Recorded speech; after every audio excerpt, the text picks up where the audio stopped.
Robert, de Colômbia, Carolina do Sul, enviou a seguinte pergunta.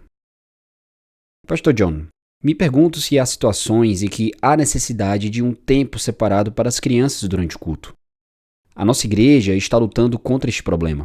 Muitas famílias têm bebês, algumas com crianças de 5 anos indisciplinadas, e temos 3 filhos de idades diferentes com necessidades especiais, como o autismo e a síndrome de Down. A maioria dos pais quer uma pausa e tempo separado para as crianças durante o culto, mas aqueles que servem também querem estar presentes no culto e sentem-se limitados na sua capacidade de controlar o comportamento das crianças. Então, o que devemos fazer? Eu espero que haja um líder muito corajoso em sua igreja, porque líderes fracos nunca serão capazes de suportarem as críticas que virão se você tentar fazer o que lhe vou sugerir. Quando vim para Bethlehem como pastor em 1980, uma das primeiras controvérsias que tive de lidar foi sobre as crianças no momento do culto. Até então, não tínhamos muitas crianças, mas aos poucos o número delas aumentou significativamente. Todos indagavam: o que vamos fazer? Não seria melhor um sermão infantil no meio do culto? Mas e o atraso de 3 minutos até as crianças irem à frente? Então não seria melhor um momento separado de adoração só para elas? E quando elas completarem 13 anos e tiverem que retornar ao templo? O que vamos fazer? Dessa forma, eu e a minha esposa Noel resolvemos escrever um artigo para todos os membros de nossa igreja, argumentando que não existia uma igreja de crianças separada dos adultos. E sendo assim, não deveria existir sermões infantis no momento do culto. Naquele momento nos sentimos fortes o suficiente para tratarmos deste assunto com nossa igreja porque estávamos seguros de que era o correto. Por isso entendemos também que o que os pais e responsáveis pelas suas crianças com menos de 4 anos deveriam fazer é estar junto com elas no momento do culto. Sendo assim, nós oferecemos um berçário para ajudá-los na orientação e preparação de seus filhos pequenos na participação do culto solene. Publicamos um artigo intitulado A Família, Juntos na Presença de Deus. Vou mencioná-lo aqui, mas prefiro não entrar no mérito desta questão de como controlar as crianças no momento do culto. Essa foi a parte que minha esposa escreveu. Sendo assim, espero que o que vou dizer seja suficiente para lhe provocar e ao menos atrair a sua atenção para que você mesmo procure no site o artigo e leia o que a minha esposa escreveu sobre este ponto. Mas a grande questão disso tudo está no conceito de culto, de paternidade e de como as coisas são ensinadas às nossas crianças. Por isso, deixe-me compartilhar alguns pensamentos que estão neste artigo. A adoração centrada em Deus é extremamente importante na vida familiar e na vida da igreja.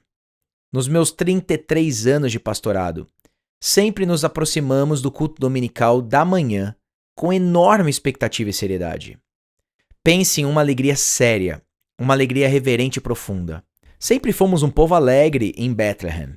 Contudo, procuramos evitar no culto tudo aquilo que é irreverente, trivial, desordenado e agitado. Nem todos os cultos são agitados. Penso que o domingo pela manhã é como estar no momento da transfiguração, ou seja, um lugar incrível de glória, onde você prostra o seu rosto quase que sem palavras na presença de Deus. Da mesma forma, no domingo à noite, no culto de quarta-feira, seja qual dia o que for. É como o Monte das Oliveiras, um lugar familiar, onde Jesus se assentou e ensinou sobre diversas coisas aos seus discípulos. Da mesma forma deve ser também na igreja.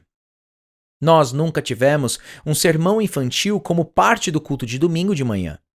Acreditamos que, embora um sermão infantil possa ser divertido para as crianças, mas ao longo do tempo, isso enfraqueceria o aspecto espiritual e a seriedade da adoração solene. Há tempo para tudo. Eclesiastes 3:1. E isto é fundamental. As pessoas acham que tudo tem que ser colocado no culto de domingo de manhã ou que deveríamos levar as crianças para fora da igreja para o momento delas. Entendemos que pelo menos por 1 hora de tantas horas na semana, deveríamos manter o máximo de reverência e solenidade. Mesmo que já tenha dito isso, eu vou repetir mais uma vez até porque gosto dessa frase. Deve haver uma intensa e contínua reverência neste momento. É claro que este argumento vai trazer o peso da responsabilidade aos pais, que realmente amam este encontro com Deus na adoração e realmente querem que seus filhos cresçam e aprendam a estar no mesmo ambiente que eles. Por isso, o maior obstáculo para as crianças no culto são os seus pais, que não prezam pela sua própria adoração. Eles não amam o culto. As crianças sentem a diferença entre dever e prazer. Elas sabem se os pais amam estar no culto. Portanto, a primeira e mais importante tarefa de um pai é desejar ardentemente a adoração a Deus. Qualquer sensação de estar neste momento apenas pelo dever, ou pela mera obrigação, ou qualquer outra razão que não seja o amor pela adoração, as crianças sabem disto. E elas vão odiar estar ali tanto quanto você também odeia. Você não pode dar aquilo que não possui. E é isso que eles vão perceber de você. Você quer que eles aprendam o que é o culto autêntico. A adoração autêntica, verdadeira, é a coisa mais valiosa na experiência humana. Pense nisso. O efeito acumulativo de 650 cultos com a mãe e o pai em uma autêntica comunhão com Deus e o seu povo, com seus filhos de 4 a 17 anos de idade, isso não tem preço. Isso é incalculável. O objetivo é que as crianças aprendam a amar o culto, que aprendam a adorar a Deus com paixão, por verem seus pais desfrutando disto, semana após semana. Qual seria o impacto se as crianças vissem seus pais durante 12 anos seguidos, com as mãos no rosto orando, contritos, se preparando para o culto no momento do prelúdio? Qual seria o impacto se elas vissem sua mãe e seu pai radiantes de alegria em entoar louvores a Deus? Pense nisso. Milhões e milhões de crianças não veem seus pais cantarem e muito menos cantarem os cânticos alegres em adoração a Deus. Me parece que algo está muito errado quando os pais entregam seus filhos, exatamente na idade em que estão em processo de formação, à companhia de outras crianças e adultos, para terem seu comportamento e caráter moldados sobre o culto, ao invés de tê-los ao seu lado para que eles mesmos sejam ensinados pelos seus pais. Por que os pais não estariam contentes pelo fato de serem modelo para os seus filhos, quando os ensinam a valorizar a adoração alegre e reverente na presença do Deus Todo-Poderoso?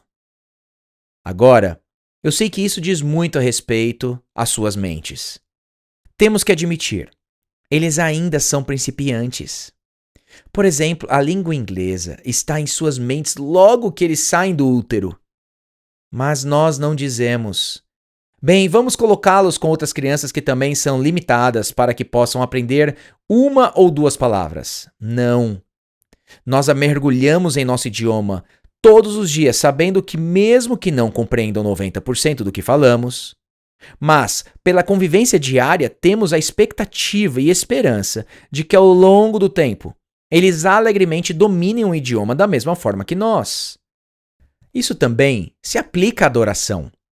Muito antes de nossos filhos entenderem o significado de cada parte do culto, o que é lido, o que é cantado, o que é orado e pregado, ainda pequenos já estão assimilando uma enorme quantidade de informações e princípios valiosos sobre a adoração. Isso é tão verdade até mesmo quando eles demonstram estar entediados. A música e as palavras lhes são muito familiares. Com o tempo, a letra de uma música vai se aprofundando na mente delas.